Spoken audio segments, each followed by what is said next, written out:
அன்பு நண்பர்களே வணக்கம். நான் உங்கள் MC பிரகாஷ். மலை அடிவாரத்தில் ஒரு விவசாயி தொடர்ந்து விவசாயம் பண்ணிக்கினே இருக்கிறாரு. ராப்பகலா மாடு மாதிரி உழைக்கிறாரு.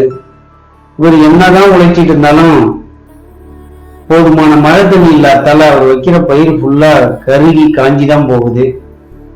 ஒரு கட்டத்துல அவருக்கும் வெறுப்பாகி போய் என்னடா இப்படி வாழ்க்கையில் நடக்குது, நம்ம எப்படிதான் முன்னேறது அப்படின்னு சோர்ந்து போய் உட்கார்றாரு.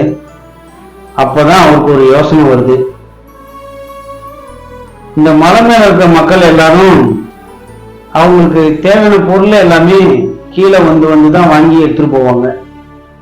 பேசாம நம்ம ஒரு கழுதை வாங்கணும்னாக்கா அந்த கழுதை மேல அவங்களுக்கு தேவையான பொருள் எல்லாம் வாங்கி வச்சு எடுத்து கொண்டு போய் அவங்க இருக்கிற இடத்துல நம்ம கொடுத்துட்டு வந்தோம்னாக்கா நமக்கும் ஒரு வருமானம் கிடைக்கும், அவங்களுக்கு ஈஸியா இருக்கும்ல அப்படின்னு சொல்லி ஒரு கழுதைய போய் வாங்கிட்டு வர. அப்படி அந்த கழுதையும் இவருக்கு ராப்பகலா உழைச்சி காசு பணம் நிறைய சேர்த்து கொடுக்குது. இந்த விவசாயிக்கு ஒரே சந்தோஷம். வீடு கட்டுறாரு, கார் வாங்குறாரு. அந்த கழுதை வந்ததுக்கு அப்புறம் அவருக்கு நல்லது மேல நல்லதா நடந்துக்கிட்டே இருந்துச்சு. திடீர்னு ஒரு நாள் அந்த கழுதை அவருடைய கிணத்திலே இருட்டுல தெரியாம போய் விழுந்துருது. அது விழுந்த உடனே பயங்கர அலறல் சத்தம், கத்துது, கதறுது. இந்த சத்தம் கேட்ட அந்த விவசாயி வீட்டுல இருந்து எழுந்து ஓடி வந்து பாக்குறாரு. அந்த கழுதிய மேல தூக்குறதுக்கான எல்லா முயற்சியும் எடுக்கிறாரு. அக்கம் பக்கத்துல இருக்கவங்க எல்லாம் கூப்பிட்டு உதவி பண்ண கேட்கிறாரு. ஆனா யாராலையும் அந்த கழுதியை தூக்க முடியல. அப்பதான் ஒருத்தர் சொன்னாரு, பேசாம ஒரு கிரேனை வர வச்சு அந்த கழுதியை தூக்கலாம் அப்படின்னு சொன்னதும் கிரேன்காரருக்கு அந்த விவசாயி போன் பண்றாரு. கிரேன்காரன் 30,000 கொடு, 40,000 கொடு, அப்பதான் நான் வருவேன் அப்படின்னு சொல்றான். இந்த விவசாயிக்கு என்ன பண்றதுன்னே தெரியல.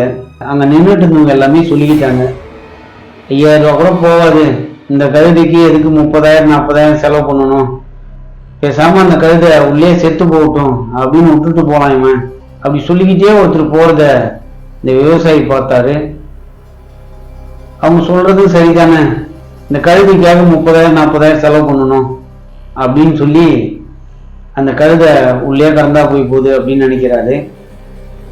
அங்க நின்றுட்டு இருந்தவங்க இதே மாதிரியே நாளைக்கு ஏதாவது பசங்க இருந்துருச்சுன்னா ரொம்ப போயிடும்பா, நீ போய் மண் வெட்டி தட்டு எல்லாம் எடுத்துருவா, இந்த கிணத்தை மூடிடுவோம், அப்பதான் மற்றவங்களுக்கு எந்த விதமான ஆபத்து இல்லாம இருக்கும் அப்படி சொல்றாங்க. உடனே ஒரு போறாரு வீட்டுக்கு, தட்டு மண் வெட்டி எல்லாம் எடுத்துட்டு வராது. 10-20 பேர் சேர்ந்து மண்ணை வாரி உள்ள கொட்டுறாங்க. கிணத்தூர்ல இருந்த கழுதை மேலேயே இவங்க கொட்டுற மண்ணு ஃபுல்லா விழுந்துச்சு. அந்த கழுதைக்கு சொல்ல முடியாத வலி, கத்துது, கதறுது. அது கத்துற சத்தத்தெல்லாம் எதையுமே கண்டுக்காம மேல இருந்த மக்கள் எல்லாம் மண்ணை வாரி வாரி அந்த கிணத்துல கொட்டிக்கிட்டே இருந்தாங்க. ஒரு கட்டத்துக்கு மேல கழுதை கத்துற சத்தம் நின்றுச்சு. கழுதை உள்ள என்ன பண்ணிட்டு இருந்துச்சு அப்படின்னு பாத்தீங்கன்னா, தான் மேல மண்ணு கொட்டிக்கிட்டே வராங்க, இவங்க நம்மளை இனி காப்பாற்ற மாட்டாங்க அப்படின்னு புரிஞ்சுக்கிட்ட அந்த கழுதை மேல இருந்து மண்ணு கொட்ட கொட்ட அந்த கழுதை இன்னொரு பக்கம் தாவி தாவி நின்று மெதுவா மேல வந்துக்கினே இருந்தது. விடிய ஆரம்பிச்சுது. அந்த கழுதையும் மேல வந்து சேர்ந்துச்சு. பக்கத்துல இருக்கக்கூடிய அந்த காட்டை நோக்கி அந்த கழுதை வேகமா ஓடி மறைஞ்சுது. இந்த கழுதை மூலியமா நம்ம கத்துக்க வேண்டியது என்ன விஷயம் அப்படின்னா, நம்மளும் இதே மாதிரி வாழ்க்கையில எப்பயாவது விழுந்துட்டோம் அப்படின்னு சொன்னீங்கன்னா பள்ளத்துல இருந்து மேலே ஏறி வர விடாம மேல மண்ணை வாரி கொட்ட பார்ப்பாங்க, நம்ம மேல பல பழிகளை போடுவாங்க. வாழ்க்கையில நம்ம எழுந்திருக்கவே முடியாத அளவுக்கு பெரிய பாதாளத்துல தள்ளுவாங்க. அதெல்லாம் மீறி தன்னுடைய தன்னம்பிக்கையிலையும் விடாமுயற்சியிலையும் நமக்கான இலக்கை நோக்கி நம்ம ஓடிக்கிட்டே இருக்கணும்.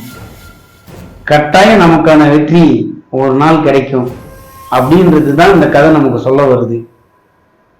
இந்த கதை உங்களுக்கு பிடிச்சிருந்ததுனாக்கா லைக் பண்ணுங்க, ஷேர் பண்ணுங்க, மறக்காம நம்ம சேனலை சப்ஸ்கிரைப் பண்ணுங்க. நன்றி. உங்கள் MC பிரகாஷ்.